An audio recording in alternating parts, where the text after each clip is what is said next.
missing, right? I'm consulting for a company. Two Chinese guys, two of the smartest guys I've ever met, Yep. have no concept of business, have no concept of guys. oncology in business. And they have a test that shows you whether you'll benefit from chemo in colon cancer and which chemo you'll benefit from. Yeah, No one else has this. But they move like a glacier.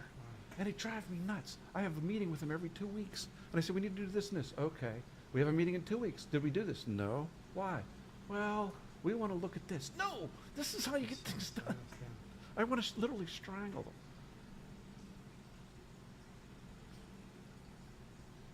But they're brilliant. They're using AI to do a test. So they're running millions of algorithms simultaneously, not just a single algorithm, to determine what is what. Because everybody thinks, okay, it's cancer, it's one thing. No. There's 50 different kinds of colon cancer. Totally. There's, 80 different kinds of breast cancer. Yep. And these guys actually know what they're doing, but they won't move at a pace to get anything done. I mean, they gave me 2% of the company, and I just want to bang my head against the wall saying, guys, I'd like to, because potentially if they could do what I tell them to do, Right. it could be a $500 million, $1 billion sale. Yeah. No, because the products All right, guys. potentially sell $2 billion a year. Okay. But you can't fix that.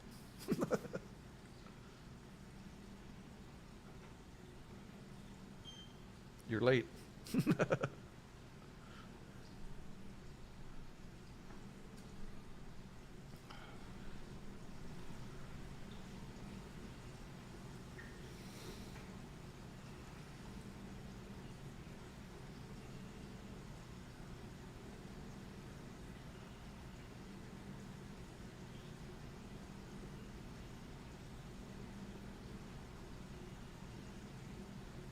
Let's do a quick sound check. Hello? Check. All right, everyone, let us know how the sound is. Okay.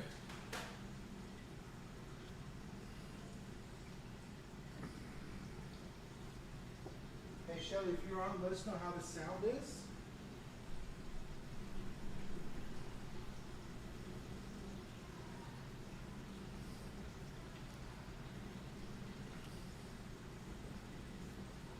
I really like these rings. To light up the tank when. Yeah, they really sometimes do. it's too blue. You Yeah. know? But you don't want to turn on the whites. But Yeah, it's too white or there's a streak of white. well, what do you think this? What do you think this is? Just cool white? Is that Cool all white? it is? Yeah. Those are LEDs. Would look better on screen if it was white, more white in the tank. But how would I do it? Like hang them from the tops? How would I do it? Yeah, you'd hang it top in the middle. You'd have two of these in the middle, and that would be enough to light it. But this does not look like the white that's in the LED. It's a different It's a LED. different thing. Yeah. These Okay, guys, I think we're on.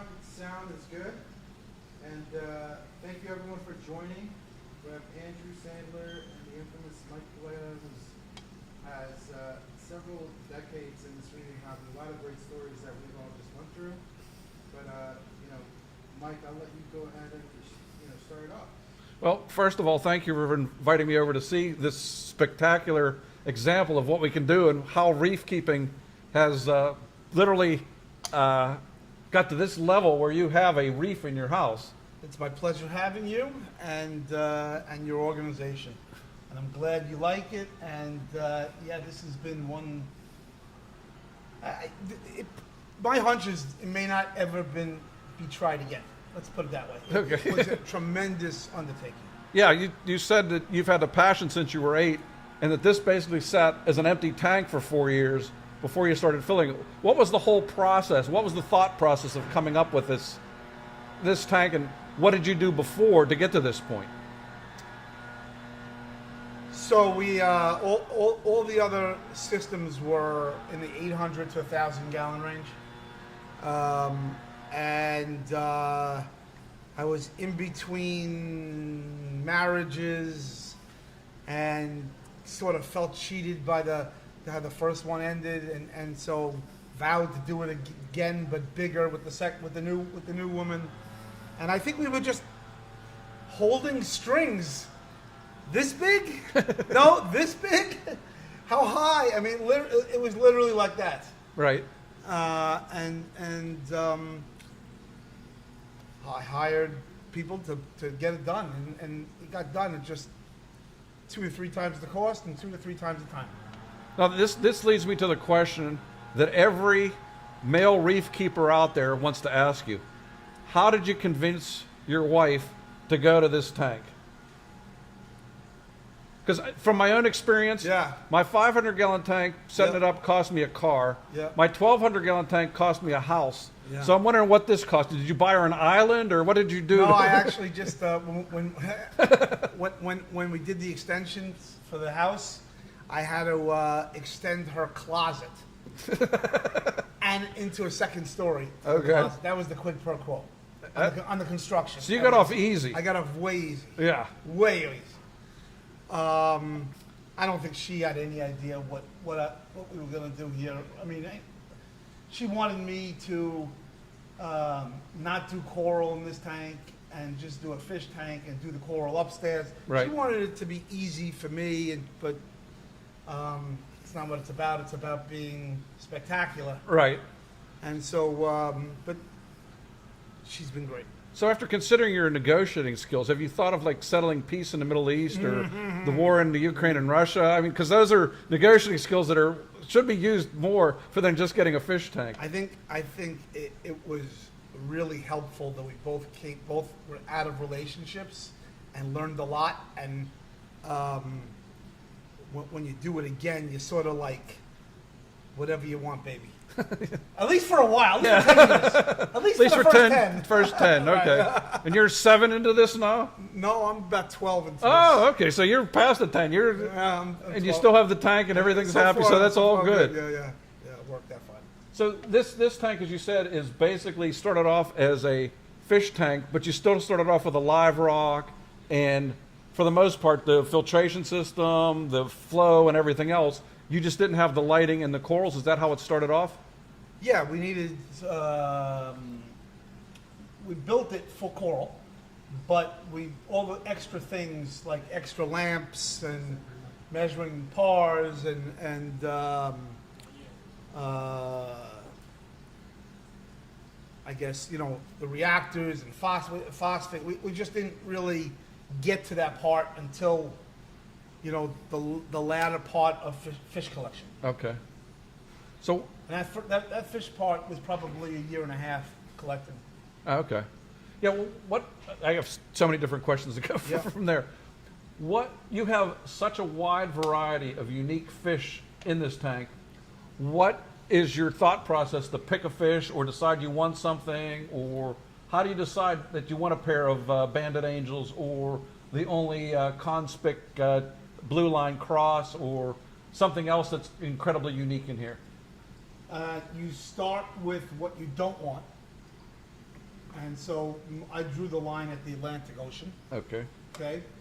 And that means, no queens or no Frenches, nothing like that. And you want it to be an Indo-Pacific display. And I wanted it from Hawaii to Australia. Okay. And And the Red Sea, because the Red Sea. see the And semi-larvatus Red in Sea, there and of the course, asper Of course. and purple tangs. Yeah, and you go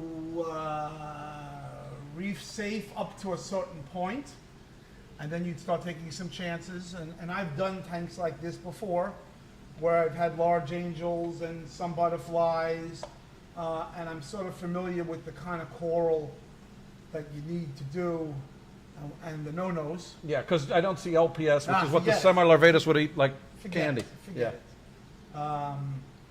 Forget it. I mean, we'd have a very expensive snack. Right. And they taste everything new, irrespectively. The question is whether they just keep going. Yeah. Or they leave. So I knew that, and we basically, the plan was always to have that 2,500-gallon tank upstairs to do a coral-only mint tank, Right. and with the emphasis on the coral. and down here was supposed to be the big fish that, okay, chomped on the coral a little bit, doesn't really matter, what grows, let's see what colony, but it sort of became its own thing, and there's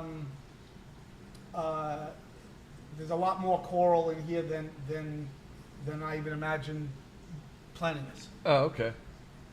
Now you did meticulous planning. How long and what was the process of planning this? Because obviously this doesn't come together on a napkin in a bar going, hey, we're going to do this, Harry. So how long was the planning? You'd be surprised how it started. Yeah, it wasn't a bar with a napkin. And a string. Yeah. Puppet. Right. No, the planning stage here, well, we bid on a house, this house, and we had some plans drawn up where the stuff would fit. I would need approvals, Right. extensions of the house, Yeah, permits, all that. variances, Yeah. right? So the guy that sold me the house sold it to me with a clause that I only close if I get that. Oh, okay. So, and he was a very influential crime family guy who was on the board of the here. So I Okay. really wasn't worried about it. Oh, okay. So as long as we were going forward, we just kept going forward.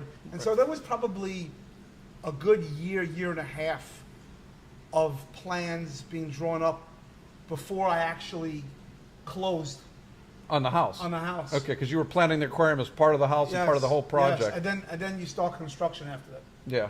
Right. So this was when they did this extension, did all this. This was already built. Everything was designed in your mind. Yes. And then you had engineers and everything else come in Correct. and do everything. Correct. Because it is. Sand samples, that's a big deal. Yeah. I mean, I was just thinking of sink or not sink. Yeah, because this is obviously 17,000 pounds at Yeah. 10 pounds per gallon is 170,000 pounds. 20,000 pounds of Marco. Yeah.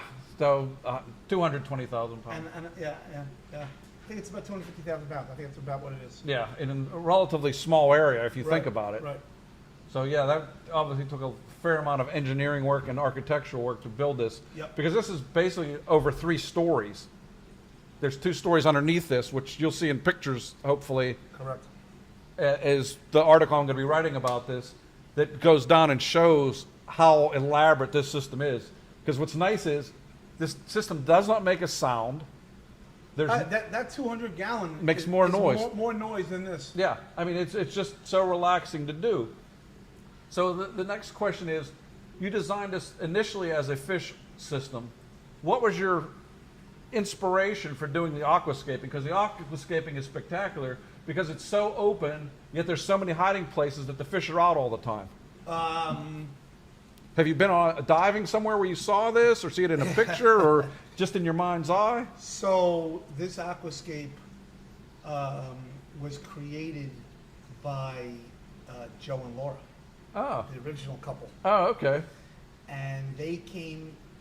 We hired them to design some things, and they came back with several drawings first. I like this, but I don't like this. Oh, so you want some combination of whatever. And then it literally a model in a cube. Okay, that was going to be my Plastic next cube. question. Yeah. How did you model this? Because That in a little cube okay, with little Marco Rock chips. and the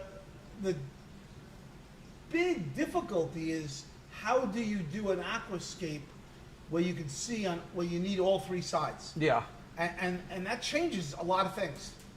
yeah, because you have to keep everything off the glass. You can only go to one wall in the back Correct, exactly. because there's Right. in like the little bommy up here compared with the big massive is a nice accent.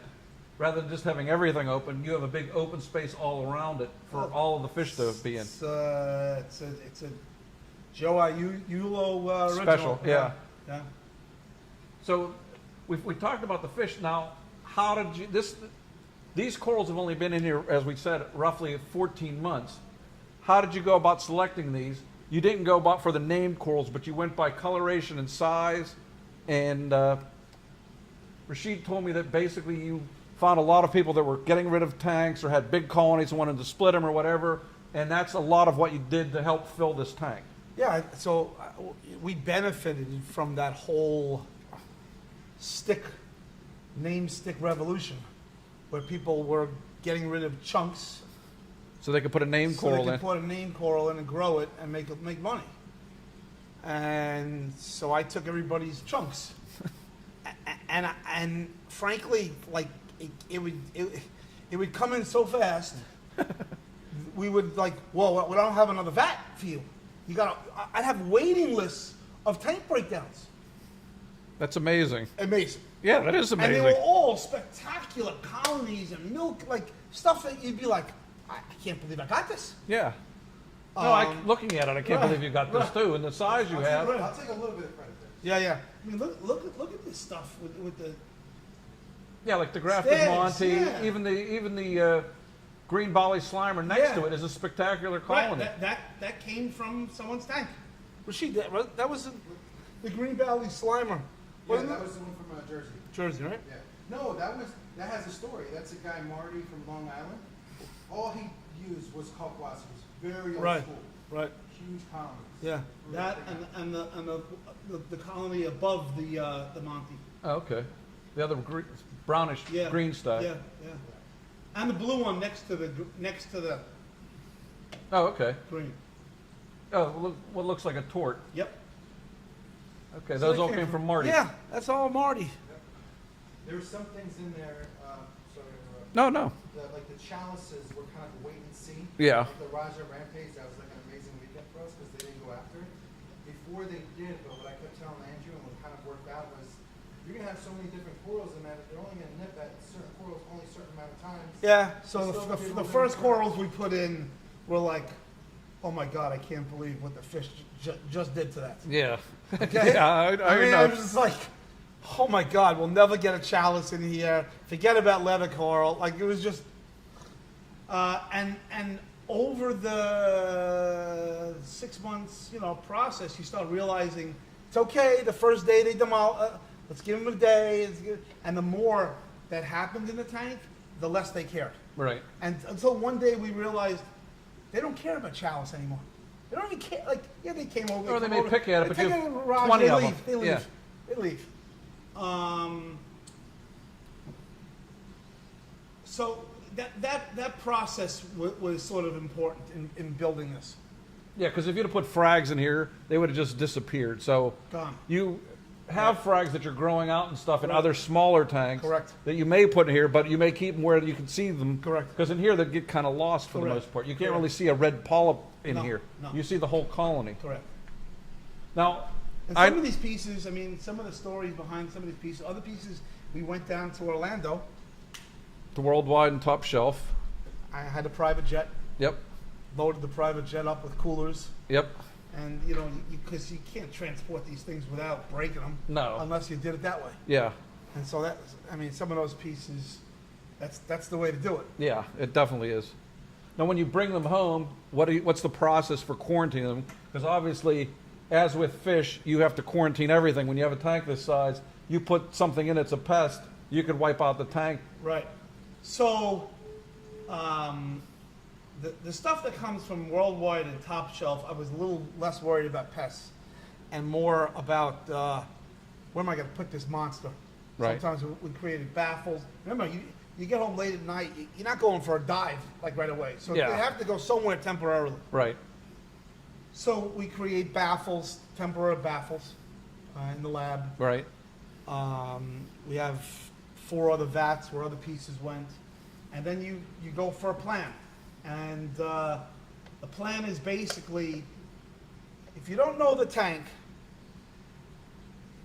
and there are fish in the tank, and you think that he's been adding a lot of fish, and you're worried about ick or velvet, we were waiting 45 days with coral in the back. Right. Just so you didn't introduce something to the Just fish. for the of fish. coral. Forget about the coral disease. Right. In that time, we'd pick up the coral and look for flatworms and so forth. Yeah. But the issue was the fish. Now we are a little bit more lenient on that, especially if we know the person's tank, and if it's doesn't have big stony rock. Like if it's just aqua tissue, Right, not too worried about it. right. It's the rock part that, you know. Yeah, comes that out of everything's rock. bad in it, what comes in it, yeah. So, but at this point, it goes back there where it gets dipped and inspected and dipped and inspected again. And we're now in a process where, you know, we're taking out some damaged things and putting them back and cutting and rotating things around now. Right. But you're also getting impressive growth. I mean, I see Yes. growth tips on just about everything. Yes. I see things starting to grow into each other. Yes. So- So if we've had issues, it's been either frying some pieces up top where those lights crossed. I told you Yeah. the cars were, you know. Yeah, you said where the lights cross, the park could be as high as 700. Yeah, 600, 700. Most of it is around 250 throughout the tank and 200 down in the lower ranges. Correct. Okay. And 300 in the middle. Yeah, I mean, you have 1,000-watt spotlights in the back as well as 500-watt spotlights in the back. Correct. And basically, it's all focused on the reef per se. Correct. And you know, the places where they get hot are the ones that go down, where you look where you know the lens is Where it's, narrow. where it's right. straight down in the As tank opposed to angled. rather than angled. Yeah. Right, yeah. In any event, that was one issue. You know, we ran into some small pest issue. Some eggs got through, so you know, a couple of pieces died from flatworms. But frankly, we feel pretty good about being ahead of that process now. Right. Blew them out and been looking, inspecting for eggs and. Right, and you have literally dozens of wrasses in here and other fish that would eat them. And so the last two dives Rashid's been on, he's been inspecting. Whatever damage is happening is a light damage or a fish damage or a flow damage, you know. Right. But we haven't seen too much pests, which is great. Yeah. Now, that's also why, because of how you have the lights situated, is that why you don't think you have much of a problem with algae on the glass, or do you have algae from time to time and you have to clean it off the glass? I think it's the way it's angled. Okay. I think it's the way it's angled and how high the blue spectrum is relative. And do you have anything, you have a bunch of urchins in here, do you have a bunch of snails as well? Yeah, or? they're supposedly under this, you know, like I did put in this area snails under there. I don't know if they're still there or not. There's tons of St. Gobies cleaning. Oh, really? Yeah, tons of them. Believe it or not, we did put in some crabs initially in the beginning, and Hermit crabs, blue yeah, legs, yeah. But I imagine the crosshatch and the blue throat triggers Probably. found them delicious. The urchins are the main source of cleanliness, and as long as everything is firmly in place and epoxy, they're not a problem. Yeah. And there must be 1,000 urchins in here. Oh, really? 1,000. Oh, In okay. fact, one of my fears is I would have to treat the tank Yeah. and go looking for. And lose all the urchins. Yeah, Yeah, that would be bad. That sucks. And large Mexican turbo snails. Yeah. You know, we'll collect every so often. Yeah. And you guys ever have the situation where you take a dead zoa or a dead snail and you smell it? No, that's like pull my finger in the reef Those hobby. Mexican Right. turbo snails. Yeah, that's Yeah. the worst. And some of my butterflies turn them over on purpose. Yeah. Like, so Well, if they turn them over, I'm assuming the triggers will probably eat them. So both. yeah. So the next question is with flow. You have an incredible amount of flow in here. You can see it basically at the top, but you have those pipes at the back are 10-inch. Yep, they're blowing through the back. Yeah, blowing through the back along the These sides. guys are blowing down. I got these guys at the surface, and then I got the other stuff coming down at the reef and the middle hydro wizard, and a closed loop on the bottom. So you have, from what I could estimate, between 60 and 70 times the tank's volume and flow in it. Yes, So that's over 100,000 gallons per hour of flow in this tank. it's actually, you can calculate it. It's actually 1,300 gallons per minute. Yeah. What is that per hour? Per minute, per hour. Times 60. Yeah, times What's 60. 1,300 times 60? Just move the zeros to and divide It's like by 70,000, 80,000. 80,000, yeah, which is an incredible amount. Now, the question, though, is... That these- does not include the hydro wizard, Oh, that does not include the hydro which wizard. is Okay. another, I think another 20,000. Okay. they have to turn off the Hydro Wizard. We turn it off When he goes in, Yeah. because it'll knock him over. It's definitely less stable. So that leads to the next question, though.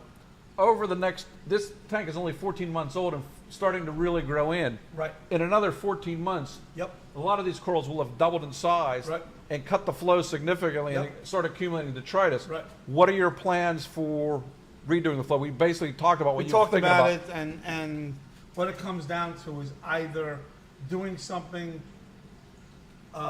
in the corners somehow with smaller things where you can crisscross and just, you know, bounce around, or the right thing probably to do, which we're considering is a smaller situation that comes down on a fiberglass, I guess, like robotic arm, Right.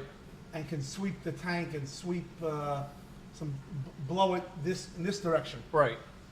Because the overflows are along the back and they're, you know, Correct. literally a yard Correct. long. Correct. So, I mean, they have huge overflows, but the problem is you'd have to shut off the flow in the back, put those on to blow the detritus and everything to the back, because Correct. otherwise you're just going to be circling it. Correct. And if you did that, then you could clean these all out. Because my concern is over time, as these get bigger, you're going to start getting dead spots within these colonies. Correct. The only way that I mean, if you had something that came down and it hit there, Right. and it was at least a couple hours a day, and even if it retracted up, that would work. Yeah. You know, just because you have tremendous typhoon type of Hydro Wizard activity, or what's the name of the other company that Abyss? Abyss. They make similar pumps. Right. That you can chain link and, you know, Right. fly around. That doesn't mean that one coral doesn't get detritus on it. and so Right. forth. Yeah, that would be my only concern with over time. Yep. Is getting detritus settling in these big colonies. Yep. Because as we all know, that detritus seems to be what kills a lot of these things Yes. as the bacteria builds up in Yeah. them. Totally. So you have obviously 500 or 600 fish in here or more. Well, Rashid and I were trying to figure that out yesterday. We total them up. and You didn't total them.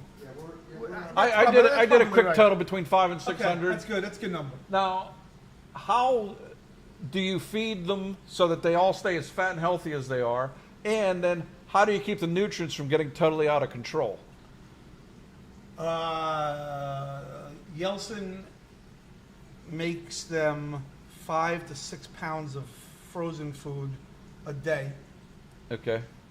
Starts in the morning. It's like a full flat of like 5 different foods. Okay. A full flat. So this is like a zoo feeding of Exactly, public aquarium tank. exactly. 5 pounds of food. 5, 6 pounds of food. And we defrost it, we rinse it again, and then we put it in the refrigerator, and that's the food for the day. With the exception of the Nori, which gets fed twice a day Okay. on PVC, Okay. literally off of a pole Oh. and a string. Okay. It's high tech. High tech. Yep. And roll it up and roll it down. And the food is fed the same way. On the pole, there's a scooper, a little plastic scooper. Okay. And he puts it in, and he just goes out and just plops it. And they're all, because I've seen how well trained they are. Yeah. If you go to the back left corner, they're Yeah, all they- there because they that's wave them specifically from where there, he feeds them. But we like to plop it. We need to plop it over here to reach this jet, because this jet brings it down to the Fish that are at the bottom. Yeah, Okay. yeah. This one too. Okay. Are you due to feed? Are you due to feed? You want me to feed? Yeah. Why don't you feed it? Oh, you're gonna grab the dogs? Okay. Go feed first and grab the dogs. So you feed the fish. The fish obviously produce a significant amount of waste, which we'll talk about in a minute. Are you also feeding the corals as well?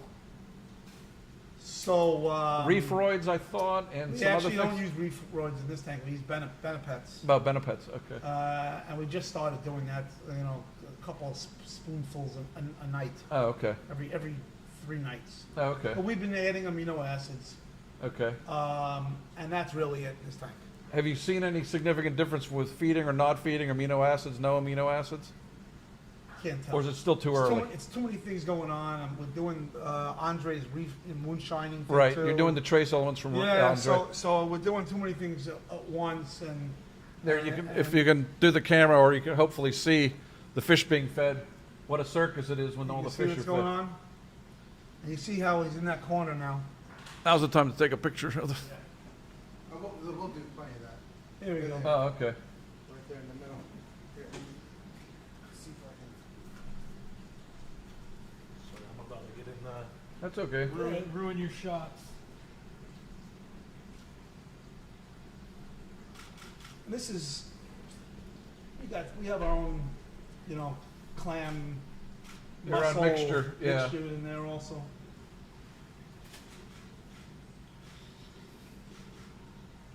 And the sulfur reactor from MRC, the one they just built us, is so big. Right. It keeps the nitrates down under 10. And the phosphates. I saw a number that worried me to the downside Okay. already. Oh, okay. We've actually added Nitrates. nitrate. Okay. which is something I never Thought you in would my do. life thought I would ever have to do. No, because looking at this tank, there's virtually no algae growing anywhere within this tank. Well, Obviously, you have a ton of tanks that eat everything. He did do the glass this morning before you got Oh, here. okay. I appreciate that. Yeah, okay.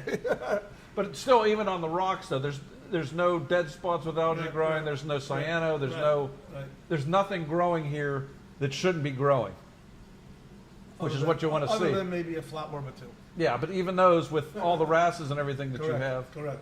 because I see what I think are femininus and Oh yeah, there's fems in here. And there's Lenardes. leopards, Lenardes, and a lot of Melanaris. Melanaris, Yeah. Labute, They're in there. and just There's a super male fem right there. oh, okay.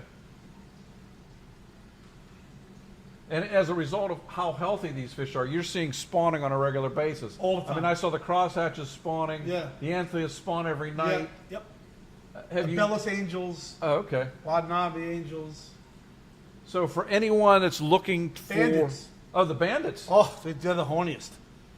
So for anyone, that's looking to raise spawn, the spawn of these fish, you might actually bring someone here with a means Egg for collector. collecting an egg collector, collector. collect it and see what you can grow out. Because Yeah. obviously, We need to bring Jamie here. I think he might enjoy it. yeah, with some of the rarest fish you've seen here, and some of them spawning, because there's like Pictilius anthias. Yep.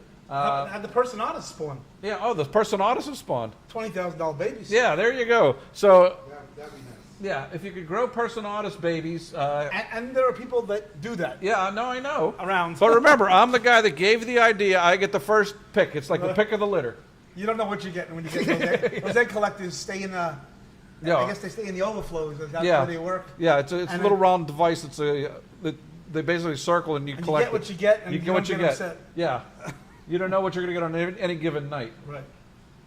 Now, you had, from what I saw, you quarantine everything, particularly the fish as well, because I saw you had like 50 or 100 green chromis downstairs that you're eventually going to put in here, I'm assuming.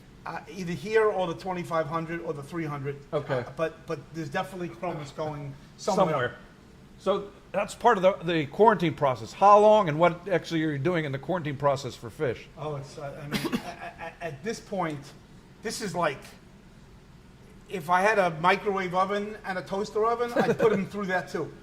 Because whenever you're dealing with the last fish, Yeah. you got this like what Paranoia. Oh Why my am I thinking about paranoia. adding What another am I fish? doing? Putting a school of fish that carry uranemia, right? Right. That's the risk Right. with a bunch of anthias and a bunch of chromis. Chromis. So I'm just literally blasting them with formalin baths and chloroquine phosphate, and whoever makes it out of that gas chamber will go in. Yeah. Somewhere, but Somewhere. not necessarily here because you already have schools of fish, so I it's know, kind but of there's iffy. something so cool Oh, there is. about that schooling. It's just Yeah. there's a Japanese guy that does videos of his aqua tank. It was a Oh, yeah. 400-gallon tank. Yeah, I know. I want to say his name's Koji too. Yeah, but it is. Yeah. It's something. If it's not Koji, it's close. Yeah. But spectacular. Oh, his tank is. He has a king eye angel. He has a personatus. Yeah, it's spectacular.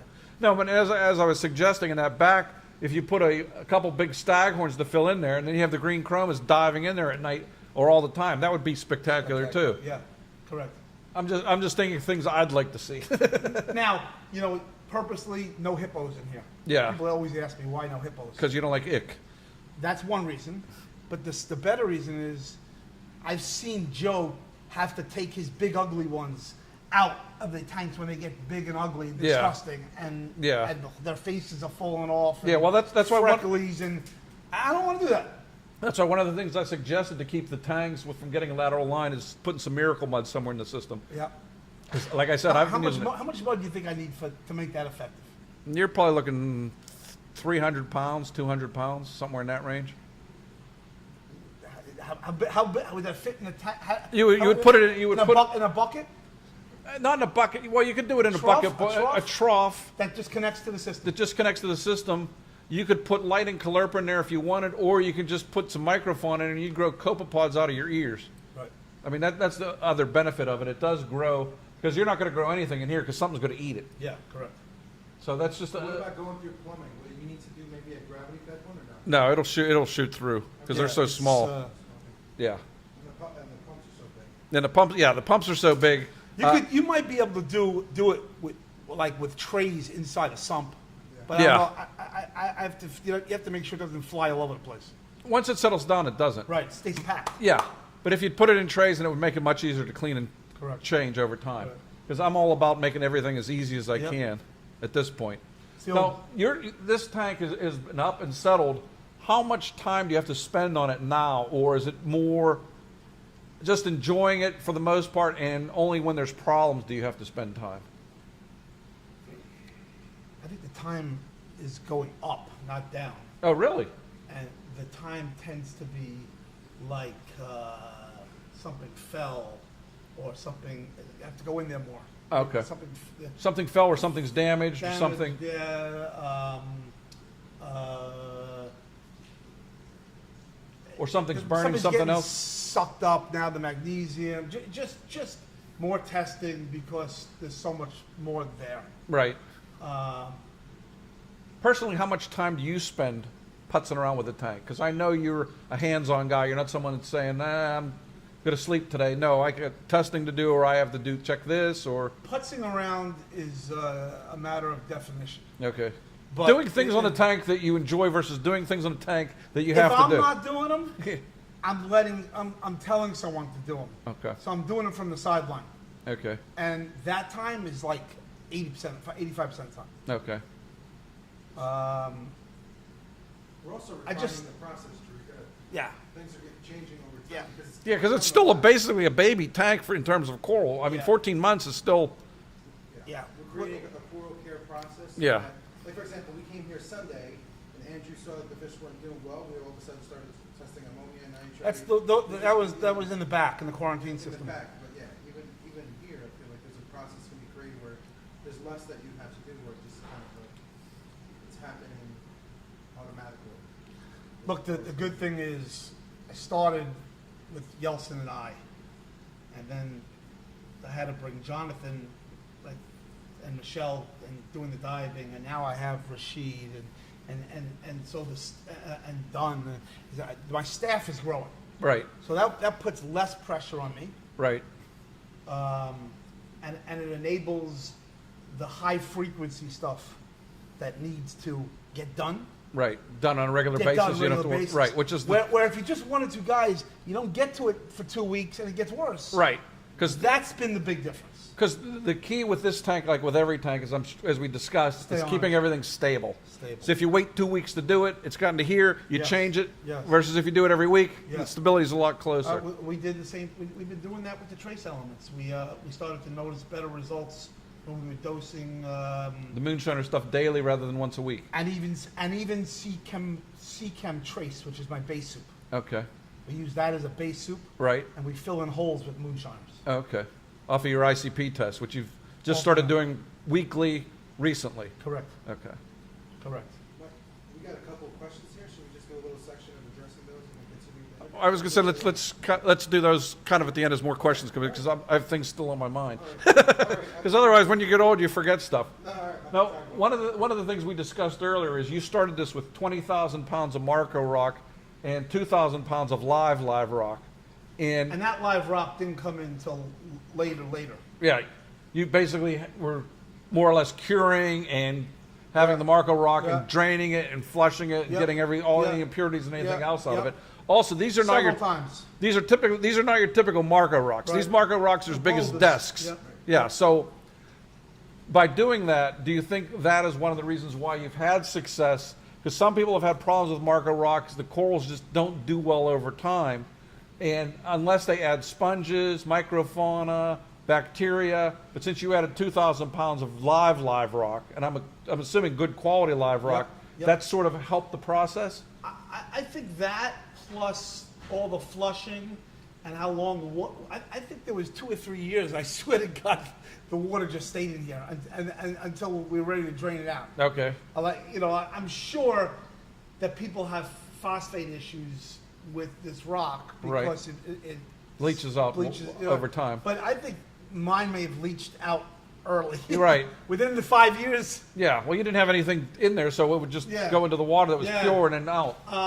I did notice, what I did notice is an unusually long period of time with the brown algae and the brown diatoms and dinos, and that was an unusually large time. Right. We got rid of it once or twice when I went, I put CP in the main display one time Okay. before the corals Right. and went hypo. And so I wiped that algae before it then starts again. Right.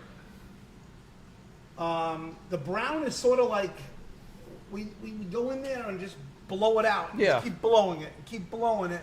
And like, until one day you're like, is it less brown? And it's like not a year later. Yeah. But it takes a long time. Yeah. No, I agree. I mean, some people have had success. I have never had success with just all dead, dry rock. Yeah. I'm a proponent of using, 50-50 at Yeah, best. yeah. But you did something different in flushing it and giving it time. And you really, given that the whole thing was 5-6 years, you couldn't do live. No. No, you couldn't have been able to get it. Right. And you couldn't have gotten boulders in that quantity anyway. Yeah, right. I mean, It would have all died anyway within 5-6 years. Yeah. It was dry. It was a construction site for a long time. yeah. No, so you did it the only way you could, but it has worked out obviously very well. So we're at the roughly slightly past the 1 year stage. What are your goals and anticipation, like the 5 year and the 10-year stage? Because you have to look at it. This is not a TV set where you turn it on and go. This is a long-term project. What are you expecting in 5 years and 10 years? Have you thought about that? Well, my wife would like to get me down to Florida at some point within 10 years. Okay. So that's just a thought. But Yeah, but you're not transferring this to Florida, no, so no, yeah. which means that I would like this thing to start the staff and just self-maintain this by itself. Really,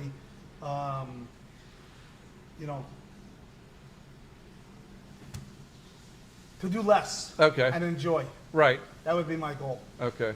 in this system now. Right.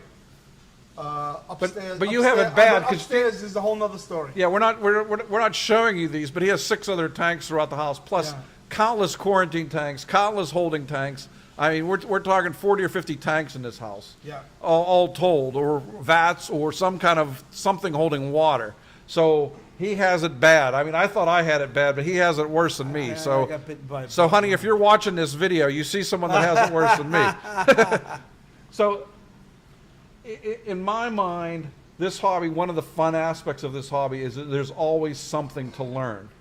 So the question is, what have you learned from doing this, and what are you continuing to learn from this?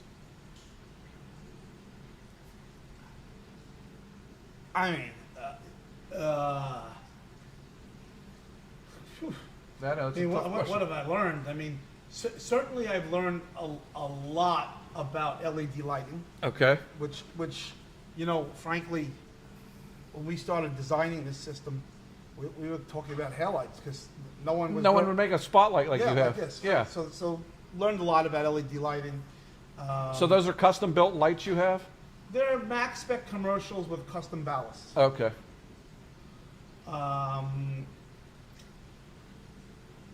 Certainly learned a lot about industrial sized equipment Okay. and how to do the same things more efficiently, Right. just in general. More about, I think the fish behavior. Just watching these fish now, Right. you learn tremendously different things. and how I got them through quarantine. The whole quarantine story, from quarantine into here, and which fish did okay in copper and which didn't do well in copper and which did well with this antibiotic. That's the whole story. Right. I learned a lot. You learned lot. who's tolerant of what, who's not tolerant of Yeah, what. exactly. Right. And That's you something see an you should infection- document. I know, and well, some of it they try to, but you see an infection. Which antibiotic would you rather? Which is the first one? Right. You got to. I learned a lot about Cipro baths and all those things. Right.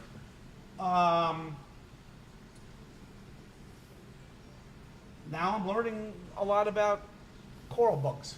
No, okay. And how to manage them. How to manage them. So these are whatever I need to learn, I learn. And if I get a jellyfish tank, I'm gonna learn about jellyfish. Well, this takes me back to, you started off with big tanks, but relatively small compared to this. How much of what you learned on the smaller tanks were you able to transfer to this, and how much of it did you throw out? Oh, I think 85% of the principles are all the same. Okay. Just On an industrial scale. Just can't be executed the same way. Yeah. That's all. So learning that execution and understanding it, and how the big boys do it, the big aquariums. Right. And you had Joe Yola to help you, who has a 20,000 gallon tank. Yeah, Joe helped us, and Speaking of other folks coming forward, like Dan, possibly, folks from, Chris Michaels from ATI, folks who are doing this on a large scale. Right. especially for the back here now. Oh, yeah. Coral care. Right. That's sort of the next generation now we're going to be working on. Right. Because the lab will become a coral farm at some point. Right. We're going to consider donating frags, donating radion lights. There's a lot of that stuff happening. We just want to create a website. 100% of the merchandise is all going to charity. There's other charities we're working with. It's all in the works right now. Right. That was basically going to be my last question before we get to questions. What do you anticipate Polo Reef being, and what do you anticipate it becoming? Because for the people that are watching that don't know what Polo Reef is, it's his entity that basically is showing videos of this, but is hoping to expand into other areas of the hobby down the line. But just a little more specific. I think Polo Reef's first goal will be to accumulate more and more astonishing content, to grow my subscriber base, and then what we do with that will depend on which direction. But whatever way we go, whether it's live streams or for paid content, or I guess the other ways you could other crazy things you can sell direct to consumer, Right. right? Apps and stuff, Right. ringtones and And you TV also said things. education. So that's that way. Right. And then concurrently, we're going to be definitely focusing on giving back. Giving back to the hobby, which includes aquariums, which includes marine science programs, so these kids can learn. Right. It includes things like coral conservation, and we have to, I know sometimes conservation and this hobby don't jive, see but eye to I have eye, to but make yeah. sure we do. Right. Especially in this case, I think we do. Right. And Polo Reef will become a self-sustaining organization that basically gives, has this trophy asset in here, Right. living, breathing, that will teach and educate young kids. Okay. That's how I see it. Yeah, no, and those are obviously great goals, particularly from my standpoint, having seen how this hobby has expanded over the years and how many kids I have brought through my house to see a reef that I live in Pittsburgh but would never see a reef before. Yeah. And once kids see coral, Yeah. they tend to want to keep it alive and protect it. Yep. Versus if they just think, oh, it's a reef, and they saw those dead bleached skeletons like we Correct. used to see in the stores. Correct. It goes a long way toward helping in conservation. Correct. Because, I mean, the same thing, if you see a panda, you're much more likely to keep a panda alive than you say, oh, it's Correct. a panda bear. Correct. Well, you don't want it. I know. So, Drew forgot the most important thing. What do we putting a forget? smile on people's faces. Oh, yeah. There's people that like Yeah. this actually moves them. It does a lot for them. We see this. Right. There's the serenity's created not only for Andrew watching every day while he's working. Look at this. I already forgot about stock prices already. Right. Like he literally told me that because there's that. Just the They're not business going of anywhere it today. does They're that. waiting for tomorrow. So That's probably true. So it does help a lot of people in different ways, watching this stuff. yeah. So you said you have a few questions for us because we're getting close to the end. Sure. We got T.J. Rogers. Question for later. He said, "Have you seen any wars breaking out between corals as of yet? Is your thoughts to let the strongest coral win, or rearrange some of that don't get along? So coral warfare, like, what is our thoughts in terms of like things beating each other out? I mean, we just had the whole. We see it in the smaller tanks. Yeah, definitely. We have not really seen it in this tank yet. Right, because when you put these in, there was a fair amount of space. Now Yeah. they're starting to grow Yeah. toward each other. Yeah. Because when I look, I see walls going up, but I don't see warfare going on. Right. So considering how big the space is, they will probably overgrow each other rather than battle each other. Hopefully. Yeah. Yeah. So, over time, I expect that you'll see more overgrowth of tables and other things Right. that you're going to have to thin down. Yeah. Listen, the day somebody looks at us and say, we got to do our first clipping dive. Yeah. Like that's one. That's going to be a very nice day for us. Yeah. Here. Yeah, I agree. Yeah. The other question is like, do I worry when diving or Michelle's diving, worried about like tipping over? Yes, I insect would. colonies and Rashid, stuff? I worry about. Yeah. I already told people I crave frags.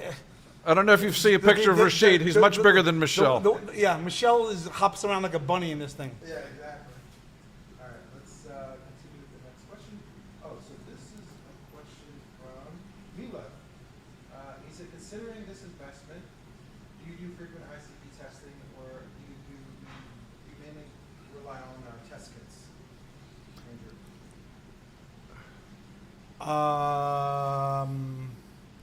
I rely on our test kits, but I'm sort of on the.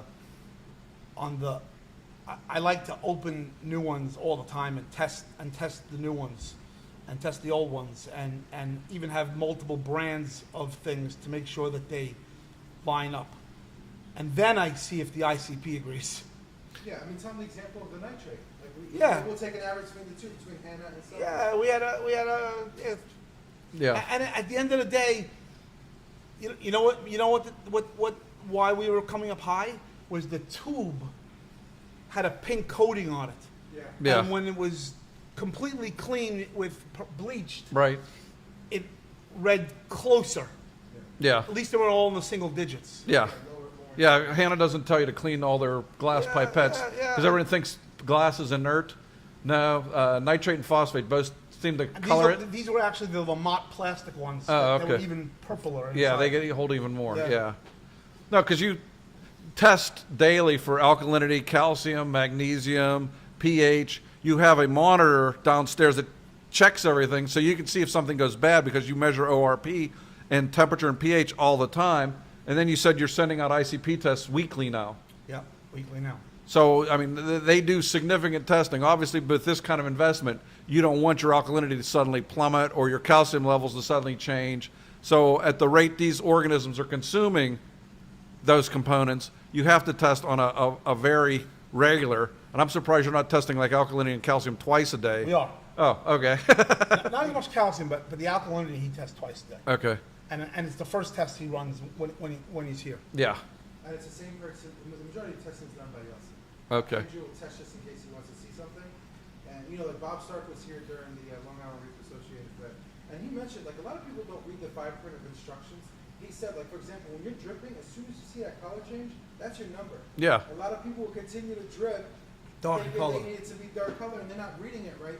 But at the end of the day, as long as it's the same person using the same method, you're kind of ballparking the trend. Well, the other thing people that don't take, I see color differently than you see it. The lights in there are So, different than the lights in and here. where you do it, if you do it in sunlight versus you do it Yeah. under fluorescence, it's a whole totally different test. 100%. So you have to do it at the same time, in the same location, and even then, If you do it dripping sideways versus dripping up and down, you change the size of the drop, that will change things. There's so many variables with this. You hold it up to a light one way versus another way. Yeah. It's crazy. And as you get older, your eyesight is as good. You go, is this pink or you're pink? You know, you're asking somebody, which is pinker? Or the worst are the ones where you have to put the color down next to a color chart. I wasn't talking to you, Color charts. Alexa.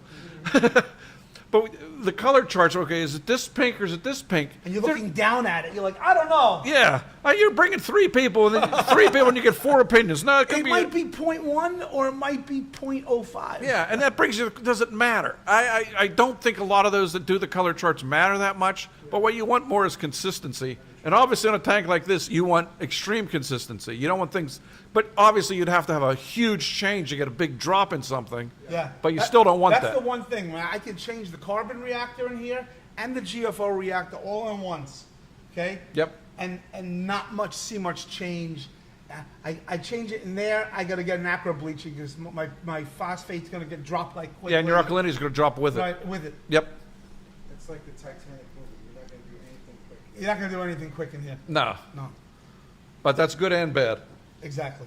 Well, it's actually always good because even if you want to change something, you can't do it fast to shock everything. That's So you correct. still have to move that glacier inch by inch. Correct.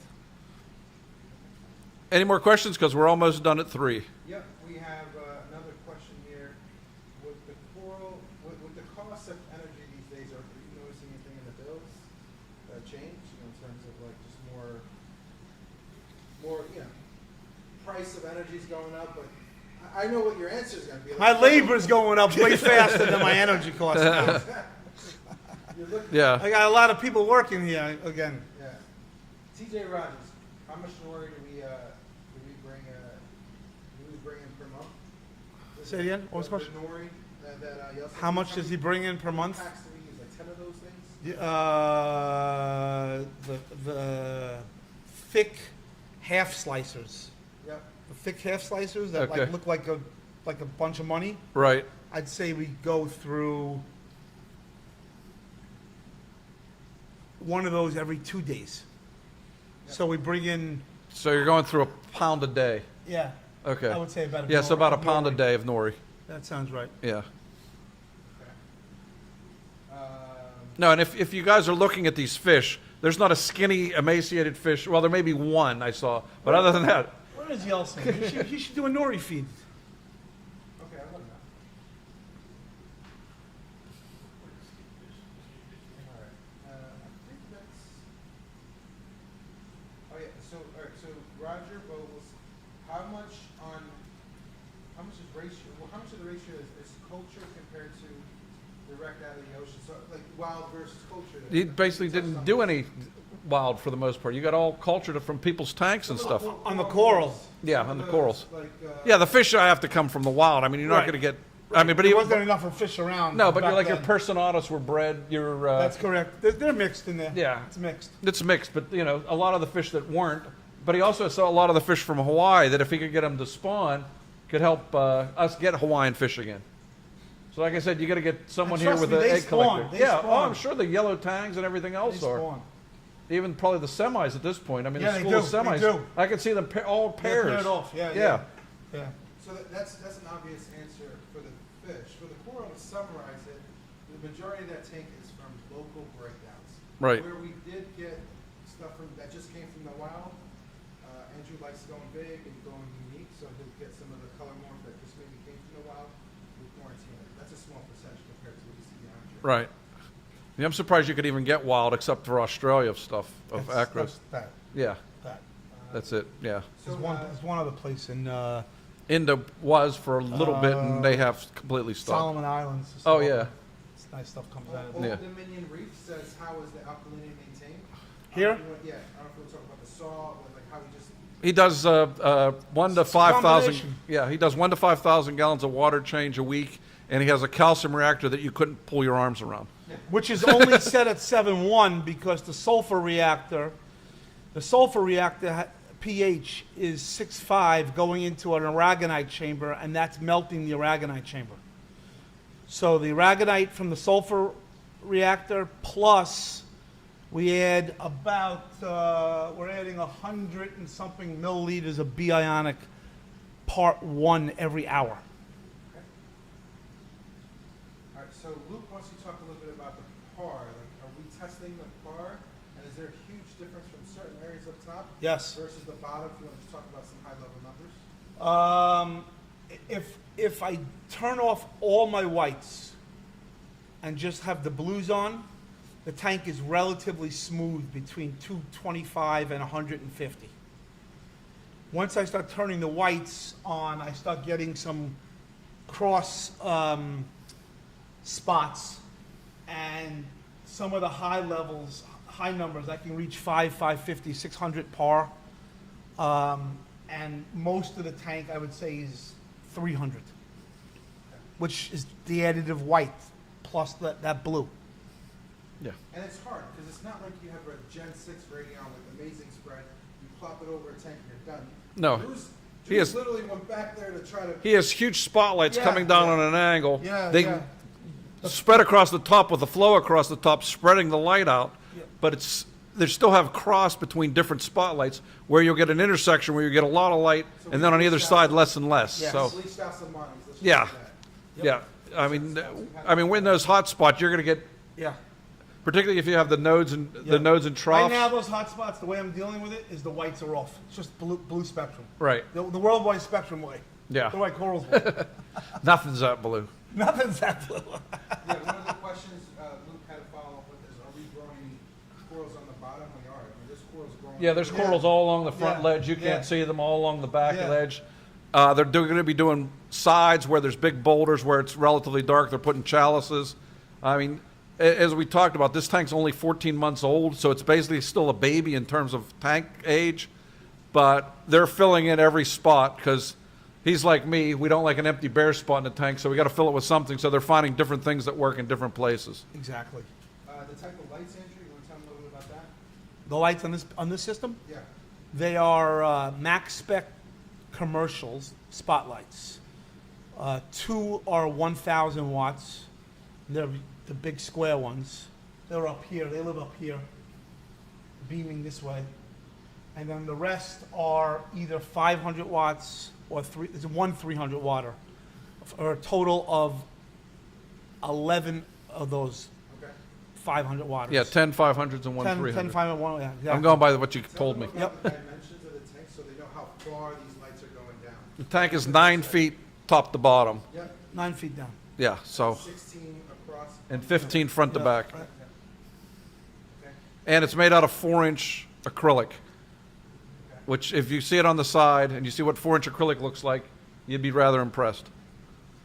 And it's amazing how clear it is looking through 4-inch acrylic. Yeah, I know, right? Yeah, But you'd be surprised, without the ozone, you need ozone in a tank like this because it gets you're cloudy. looking through so much water. Yeah, and if it's any cloudy, it's just going to be totally, Clears up. yeah. I personally like to thank you. I'm sure Andrew will, Mike, for making it all the way out here. Yep. It's absolutely a pleasure. I mean, It's been a you pleasure. should see some of the comments here. I'm only asking questions, but everyone's like really happy with this live and the questions you guys address and all the information. Mike, you're a legend. Andrew, you are too, as you continue to bring this awesome tank. So- Yeah, and if anybody has any questions that they were too shy to ask, you can ask me on Facebook. I'll ask them, and I'll get back to you with the answers. So don't be shy, because we're all here to learn. Okay. Any information you want to give them on the Coral magazine when this? I'm writing it up, and they're hopefully going to publish it for MACNA. So get your subscriptions in early, because I'll be writing this and going over everything. So if you missed anything, I will cover this and probably a lot more in the article. Right, and Andrew, we're probably going to be going to MACNA. And, We will be making a trip, yeah. okay, so we'll see you guys there. Thank you guys for joining. Thanks. Subscribe, and we'll Thank show you. guys more of this. Thank you very much. Enjoyed it. Thanks, Enjoy. guys.